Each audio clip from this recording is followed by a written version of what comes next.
Hello everyone, स्वागत है आपका डिजिटल कौशाम्बी के यूट्यूब चैनल पर। आज हम अपनी इस वीडियो में बात करेंगे टॉप 25 क्वेश्चन की। मॉडर्न इंडिया की जो हिस्ट्री है या जो जीएस कह सकते हैं इसको, ये कॉम्पिटिटिव एग्जाम में एक अहम भूमिका निभाता है।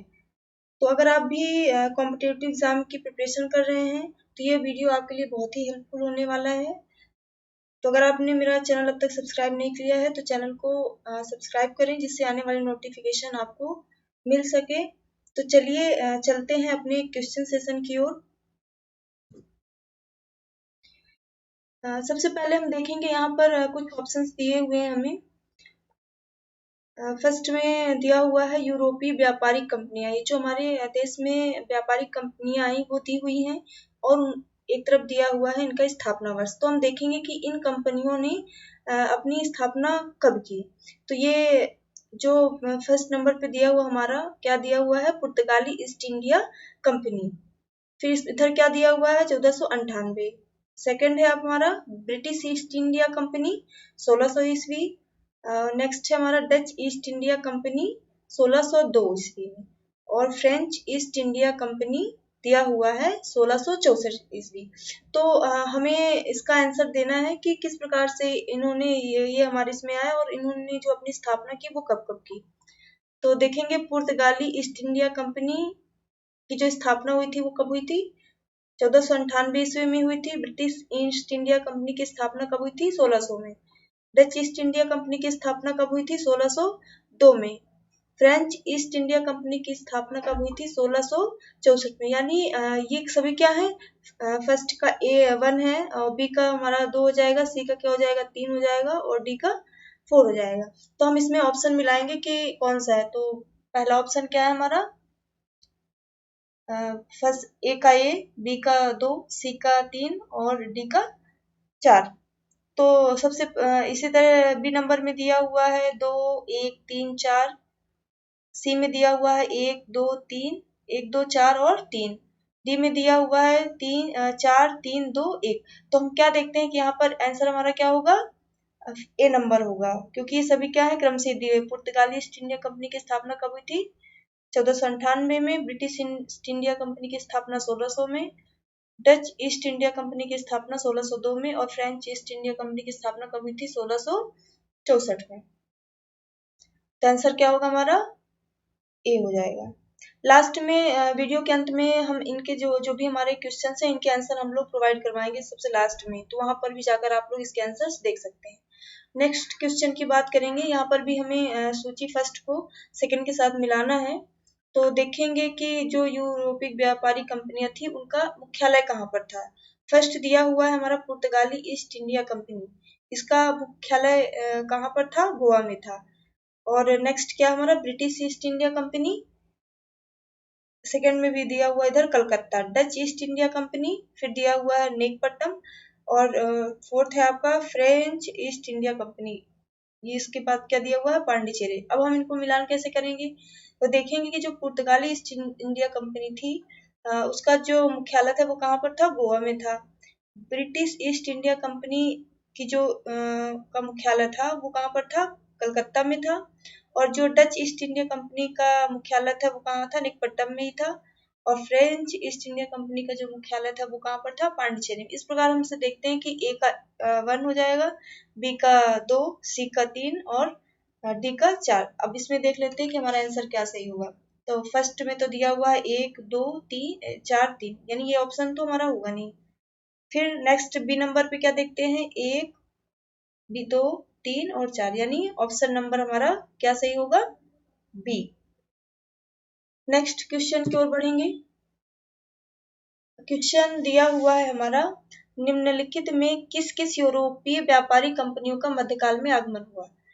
यानी जो मध्यकालीन भारत था उसमें कौन कौन सी कंपनियां हमारे भारत में आई थी। अब इसमें देखेंगे पुर्तगाली, ब्रिटिश, डच, डेनिश, फ्रेंच और फ्लैंडर्स और स्वीडिश दिया हुआ है। आंसर क्या है हमारा, इसमें दिया हुआ है 1, 2, 3, 4, 5, 7। बी में दिया हुआ है 1, 2, 3, 5, 6, 7। सी में दिया हुआ है 1, 2, 4, 5 और 7। डी में दिया क्या दिया हुआ है, उपर्युक्त सभी। तो आंसर क्या हो जाएगा हमारे यहाँ पर, उपर्युक्त सभी, क्योंकि ये जो यूरोपीय व्यापारी कंपनियां आई थी, ये सभी हमारे मध्यकाल भारत में आई थी, यानी पुर्तगाली भी आई थी, ब्रिटिश भी आई थी, और डच, डेनिश, फ्रेंच, फ्लैंडर्स और स्वीडिश, ये सभी कंपनियों का जो आगमन था वो मध्यकाल भारत में आए थे। आंसर हमारा क्या हो जाएगा, डी, यानी 3 का डी। नेक्स्ट क्वेश्चन की बात करेंगे कि वह पुर्तगाली कौन था जिसने गोवा पर अधिकार किया था। Francis de Almeida, Alfonso de Albuquerque, Vasco da Gama या रॉबर्टो डी नोबली। तो आंसर इसमें का क्या हो जाएगा, अल्फांसो डी अल्बुकर्क। ये क्या थे, इन्होंने ये ऐसे पुर्तगाली थे जिन्होंने अपना गोवा पर अधिकार किया था। नेक्स्ट क्वेश्चन की ओर बढ़ेंगे, देखेंगे क्या पूछ रहा है। भारत में ईस्ट इंडिया कंपनी का पहला गवर्नर जनरल कौन था।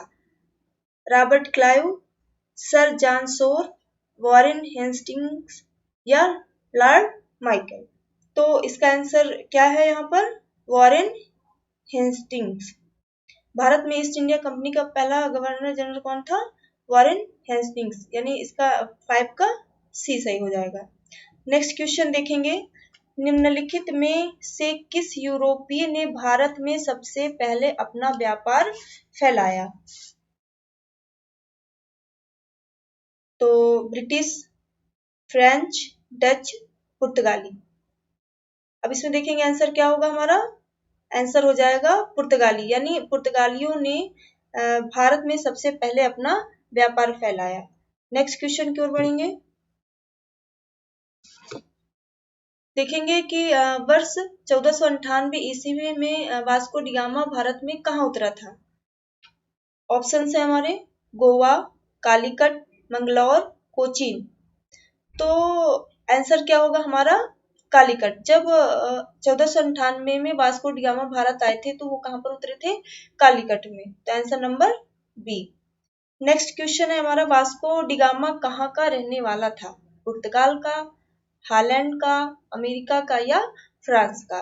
तो वास्को डी गामा कहाँ का रहने वाले था, पुर्तगाल का। तो आंसर नंबर क्या हो जाएगा, 8 का ए। नेक्स्ट क्वेश्चन है हमारा, वह अंग्रेज जिसने सम्राट जहांगीर के दरबार में आकर भेंट किया था। सर टॉमस रो, राल्टाविटा, सर जॉन सोर। तो इसका क्या सही है, सर टॉमस रो, यानी सर टॉमस रो सम्राट जहांगीर के दरबार में आकर भेंट किए थे। तो आंसर नंबर क्या हो जाएगा, 9 का ए। नेक्स्ट क्वेश्चन देखेंगे, गोवा, दमन और दीव का उपनिवेशीकरण मूलतः किया गया था। किसके द्वारा किया गया था, डचों के द्वारा, अंग्रेजों के द्वारा, फ्रांसीसियों के द्वारा या पुर्तगालियों के द्वारा।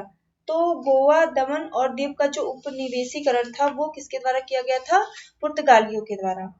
तो आंसर नंबर क्या हो जाएगा हमारा, डी। फिर देखेंगे कि क्वेश्चन पूछ रहा है कि अल्बुकर्क ने गोवा को 1510 में किससे छीना था। राजा जमोरिन से, बीजापुर के सुल्तान से, फ्रांस से या इंग्लैंड से। तो अल्बुकर्क ने गोवा को 1510 में किससे छीना था, बीजापुर के सुल्तान से, यानी आंसर क्या हो जाएगा हमारा बी, 11 का बी। नेक्स्ट क्वेश्चन की ओर बढ़ेंगे, भारत तक समुद्री मार्ग की खोज की गई थी। भारत तक समुद्री मार्ग की खोज किसने की थी, पुर्तगालियों द्वारा की गई थी, पुर्तगाली द्वारा या डच द्वारा, अंग्रेजों द्वारा, पुर्तगालियों द्वारा या फ्रांसीसियों द्वारा। तो किसके द्वारा की गई थी, भारत तक समुद्री मार्ग की खोज पुर्तगालियों द्वारा की गई थी। तो आंसर नंबर क्या हो जाएगा हमारा सी, 12 का सी हो जाएगा। नेक्स्ट क्वेश्चन देखेंगे, ब्रिटिशों ने भारत में सूरत में अपनी फैक्ट्री स्थापित करने की अनुमति निम्नलिखित में से किससे प्राप्त की थी।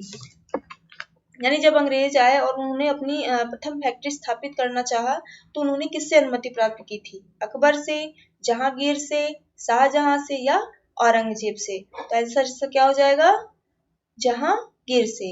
यानी जब ये ब्रिटिश भारत में सूरत में अपनी फैक्ट्री स्थापित करना चाह रहे थे तो उन्होंने अनुमति किससे ली थी, जहांगीर से। नेक्स्ट क्वेश्चन है, भारत के समुद्री मार्ग की खोज किसने की थी? कोलंबस ने, मैंगल्स ने, वास्को डी गामा ने, थॉमस मूर ने। तो भारत के समुद्री मार्ग की खोज किसने की थी? वास्को डी गामा ने। नेक्स्ट क्वेश्चन, तृतीय कर्नाटक युद्ध, जिसे एंग्लो फ्रेंच संघर्ष के नाम से जाना जाता है, की समाप्ति किस संधि से हुई थी? ऑप्शन दिए हुए यहाँ पर, पेरिस की संधि, बेसिन की संधि, एला सापिल की संधि या सूरत की संधि। तो जो तृतीय कर्नाटक युद्ध था वो किससे उसकी जो समाप्ति हुई थी वो किस संधि से हुई थी? आंसर है यहाँ पर पेरिस की संधि, यानी आंसर क्या हो जाएगा हमारा 15 का ए। नेक्स्ट देखेंगे, पुर्तगाली व्यापारिक कंपनी के भारत आगमन का सर्व प्रमुख उद्देश्य क्या था? ऑप्शंस दिए हुए हैं, काली मिर्च व अन्य मसालों के व्यापार पर एकाधिकार प्राप्त करना, धर्मांतरण के लिए, राज्य स्थापित करना, इनमें से कोई नहीं। तो जो पुर्तगाली आए थे वो ना तो धर्मांतरण के लिए आए थे, ना वो अपना यहाँ राज्य स्थापित करना चाहते थे, बल्कि काली मिर्च व अन्य मसालों के व्यापार पर एकाधिकार प्राप्त करना चाहते थे। तो आंसर क्या हो जाएगा यहाँ पर? 16 का ए हो जाएगा। जो पुर्तगाली आए थे वो किस लिए आए थे यहाँ पर? उनका क्या मेन उद्देश्य था? काली मिर्च व अन्य मसालों के व्यापार पर वो एकाधिकार प्राप्त करना चाहते थे। नेक्स्ट क्वेश्चन की ओर बढ़ेंगे, देखेंगे कि क्वेश्चन पूछ रहा है यहाँ पर कि जब 17 मई 1498 ईस्वी में वास्को डिगामा कालीकट में उतरा तो किसने उसका स्वागत किया था? जमोरिन ने, कोलाथ्री ने, नायर ने या त्रिवेदी ने? तो आंसर नंबर क्या हो जाएगा यहाँ पर? जमोरिन ने। जब 17 मई 1498 ईस्वी को वास्को डी गामा कालीकट पे उतरे थे तो जमोरिन ने, वहां के उस समय के राजा थे, तो इन्होंने उसका भव्य स्वागत किया था। नेक्स्ट क्वेश्चन देखेंगे, पुर्तगालियों ने भारत में सर्वप्रथम कहाँ फैक्ट्री स्थापित की थी? जो पुर्तगाली थे इन्होंने अपने भारत में सर्वप्रथम फैक्ट्री कहाँ स्थापित की थी? ऑप्शन दिए हुए यहाँ पर, कोचीन, कालीकट, पुलिकट या कैन्नूर। तो जो पुर्तगाली थे इन्होंने भारत में सर्वप्रथम अपनी फैक्ट्री कहाँ पर स्थापित की थी? कोचीन में। तो आंसर क्या हो जाएगा? 18 का ए। नेक्स्ट क्वेश्चन की ओर बढ़ेंगे, देखेंगे कि कह रहा है कि 1717 ईस्वी में निम्नलिखित में से किस मुगल सम्राट ने ब्रिटिश ईस्ट इंडिया कंपनी को भारत में व्यापार पर विशेषाधिकार प्रदान करने का फरमान जारी किया? ऑप्शन दिए हुए हैं, शाह आलम, बहादुर शाह, जहांदार शाह या फर्रुखसियर। तो इसका आंसर क्या है? डी, फर्रुखसियर ने 1717 ईस्वी में ब्रिटिश ईस्ट इंडिया कंपनी को भारत में व्यापार करने का विशेषाधिकार प्रदान किया था। नेक्स्ट क्वेश्चन देखेंगे, ब्रिटिश के साथ बेसिन की संधि निम्नलिखित पेशवाओं में से किसने की थी? ऑप्शन दिए हुए यहाँ पर, माधवराव ने, बालाजी विश्वनाथ ने, बाजीराव प्रथम ने या बाजीराव द्वितीय ने। तो जो ब्रिटिश के साथ बेसिन की संधि हुई थी उसमें बाजीराव द्वितीय ने क्या किया था? बेसिन की संधि की थी। तो आंसर क्या हो जाएगा हमारा? 20 का डी। नेक्स्ट क्वेश्चन की ओर बढ़ेंगे, ईस्ट इंडिया कंपनी के नेतृत्व में रॉबर्ट क्लाइव का उत्तराधिकारी कौन था?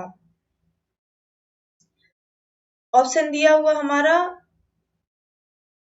बेंटिंग, नेक्स्ट है कॉर्नवालिस या हेस्टिंग्स या वेलेस्ली।